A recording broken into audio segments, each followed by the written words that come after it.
여러분, 오늘도 하나님께서 귀한 하루를 주셨습니다. 잘 주무셨나요?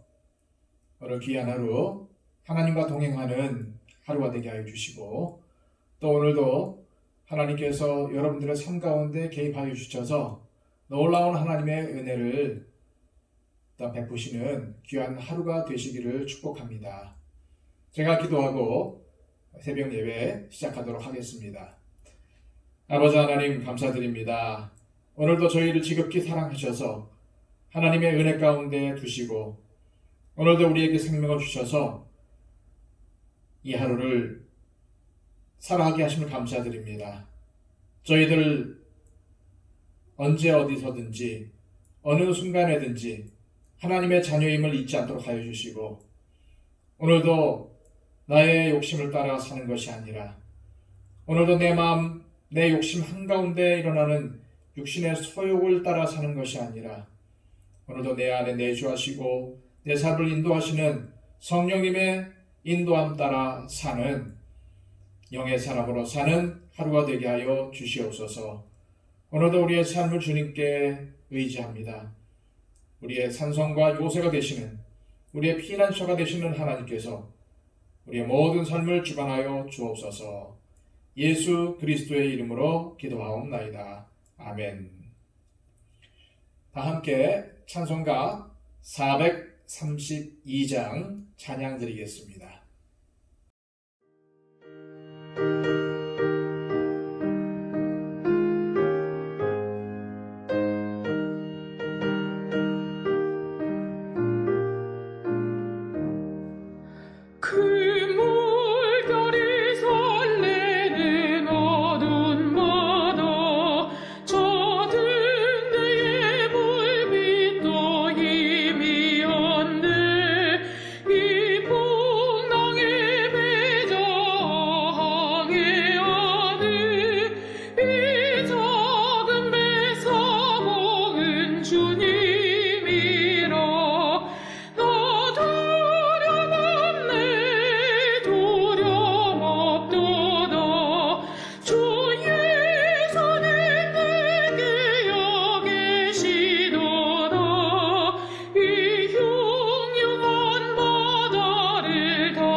이 시간 하나님께서 우리에게 주시는 말씀은 시편 63편의 말씀입니다.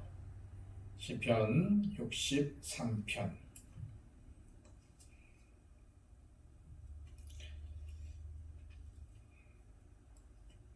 제 책으로는 구약성경 845쪽입니다.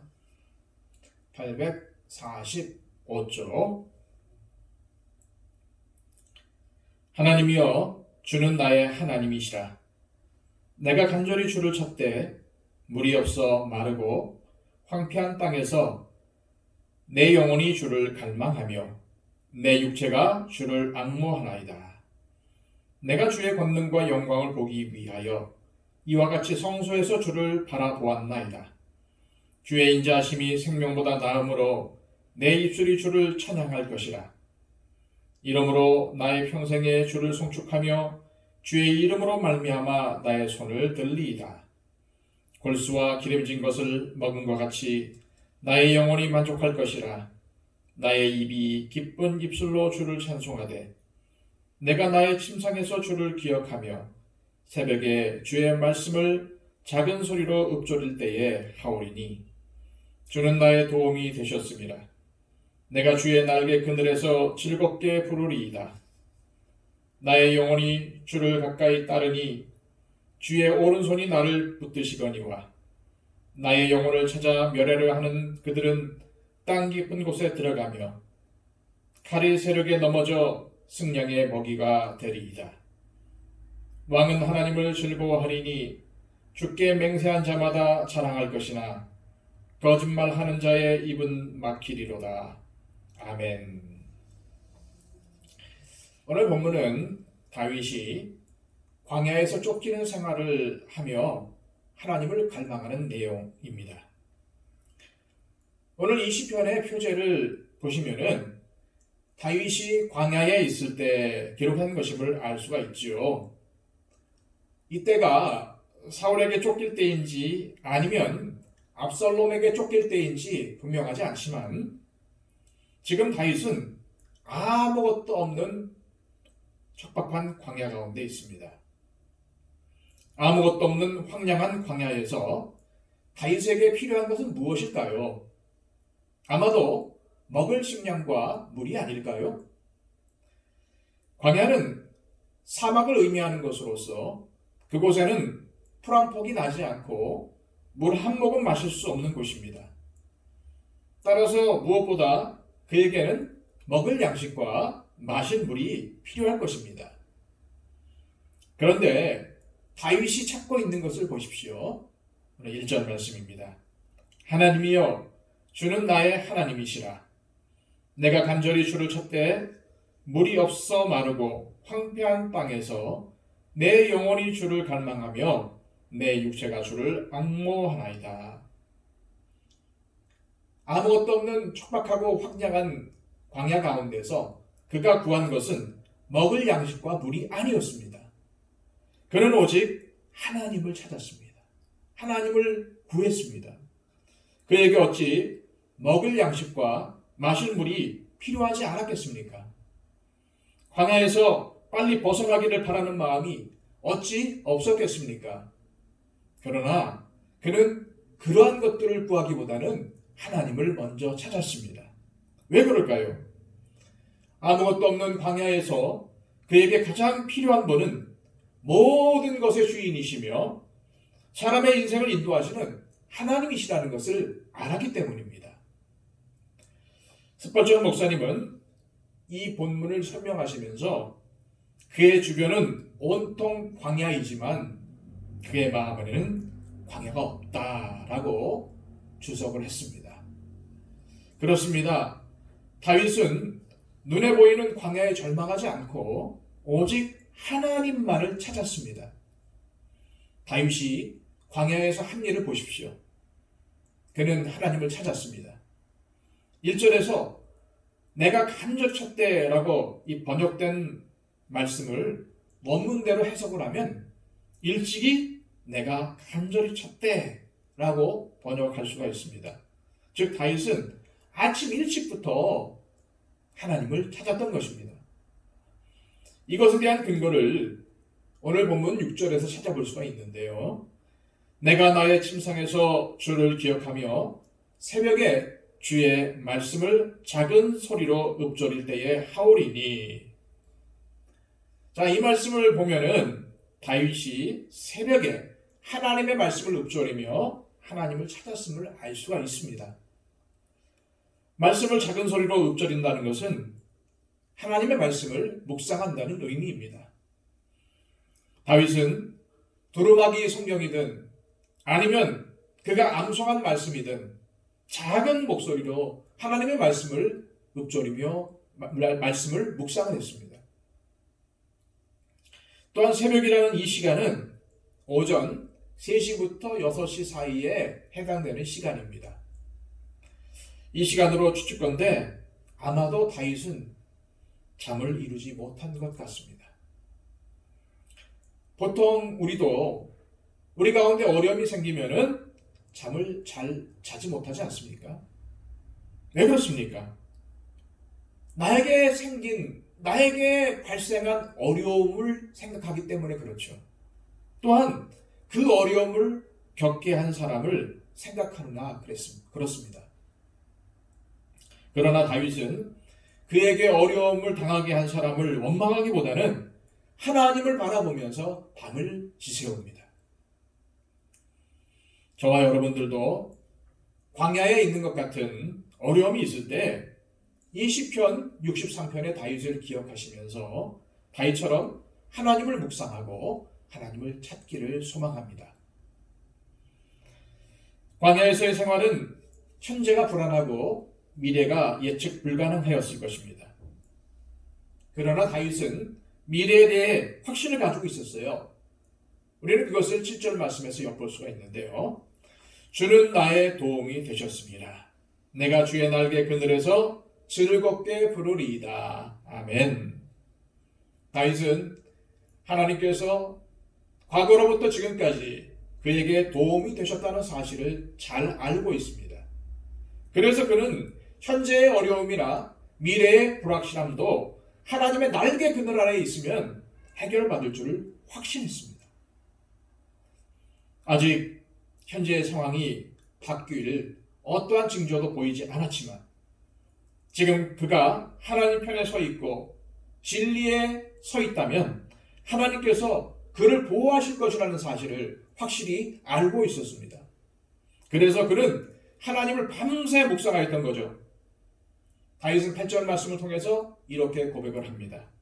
나의 영혼이 주를 가까이 따르니 주의 오른손이 나를 붙드시거니와. 아멘. 다윗은 그가 하나님 편에 섰다고, 하나님을 가까이 따른다고 분명히 말씀하고 있습니다. 다윗이 하나님을 따라갔다는 겁니다. 하나님께서 그를 따라오게 하는 것이 아니었습니다. 다윗은 하나님을 따라갔습니다.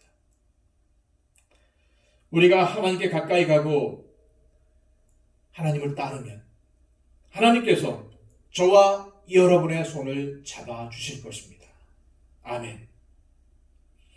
믿는 자들이 쉽게 범하는 실수는 하나님을 자신의 편으로 만들려고 한다는 겁니다. 그래서 하나님을 자기 쪽으로 끌어당깁니다. 그러나 우리가 하나님을 잡아당길 것이 아니라 하나님께 가까이 가야 합니다. 다윗처럼 하나님을 따라야 합니다. 분란이 있는 교회들을 보면요, 서로가 하나님이 자기 편이고 자기 말이 옳고 자기들의 그런 행동이 맞다고 주장합니다. 하나님을 자기 편으로 잡아당겨서 이기려는 것은 이기적이고 또 다른 싸움을 만들 거예요. 그러나 서로가 하나님께 더 가까이 가고자 한다면 싸움도 멈추게 될 것입니다.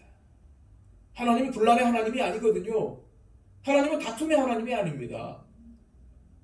하나님은 막힌 담을 허시는 분이시고 우리가 서로 사랑하며 화해하기를 원하시는 하나님이십니다.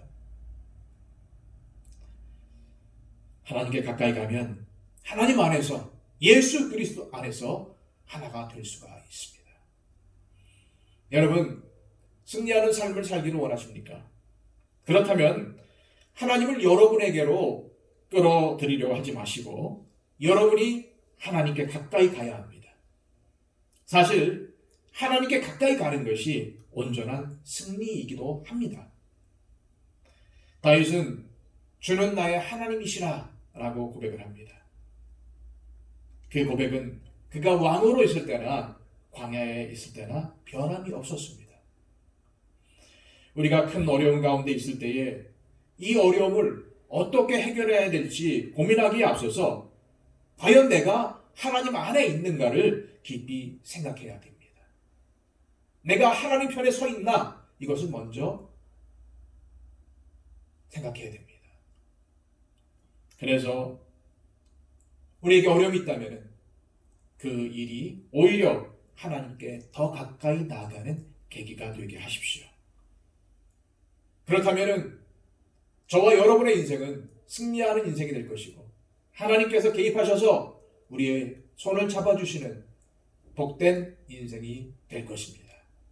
기도하겠습니다. 이 시간 하나님 앞에 기도할 때에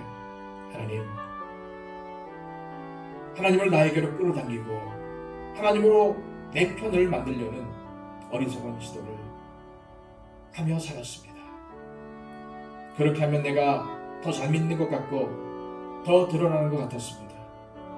그러나 하나님, 오늘 말씀을 통해서 내가 하나님께 더 가까이 가야 되고 내가 하나님 편에 서야 하나님께서 나의 오른손을 붙잡아 일으켜주신다는 사실, 나의 인생이 승리의 삶이 된다는 사실을 깨달았습니다. 하나님, 오늘도 하나님 편에 서게 해주시고 비록 우리에게 인생의 실고가 있고 어려움이 있지만 하나님께 더 가까이 가는 삶을 살게 해달라고 이 시간 우리 하나님 앞에 간절히 간구하겠습니다. 하나님, 또한 이 땅의 코로나가 하루속히 종식되기를 원합니다. 정상적인 삶으로 살게 하여 주옵소서. 또한 우리 교회 가운데 병중에 있는 분들 위해서 기도해 주십시오.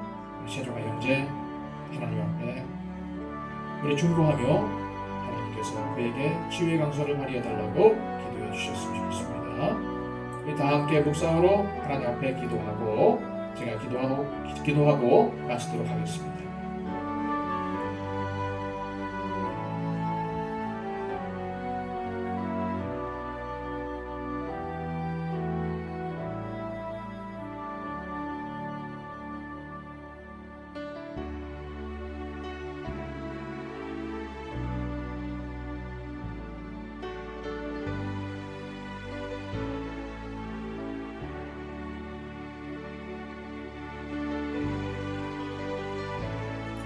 정말 감사하신 아버지 하나님, 오늘도 시편 63편을 통해서 하나님은 우리가 하나님 편에 서기를 원하시며 하나님께 가까이 나가기를 원하신다는 사실을 깨달았습니다. 하나님을 내 편에 끌어들이려고, 하나님을 내 편으로 만들려고 시도했던 어리석은 시도들을 내려놓고 내가 먼저 하나님 편에 서며 내가 더 가까이 하나님께 나아가는 삶을 살게 하여 주옵소서.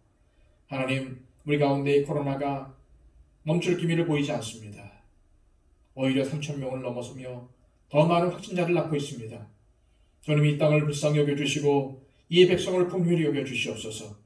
이 땅 가운데 코로나가 종식되며 하루속히 우리가 일상적인 생활을 할 수 있도록 정상적인 삶을 살아갈 수 있도록 주님 도와주옵소서. 우리 가운데 육신의 연약함을 가지고 있는 분들이 많이 있습니다. 우리 노건사님들, 노집사님들 하나님의 장중에 붙들어 주시고 하나님의 은혜 가운데 인도하여 주시며 하나님, 특히 최정화 형제 기억하여 주시고 하나님께서 치유의 강선을 도와여 주셔서 하루속히 나음을 입도록 인도하여 주옵소서. 예수 그리스도의 이름으로 기도하옵나이다. 아멘.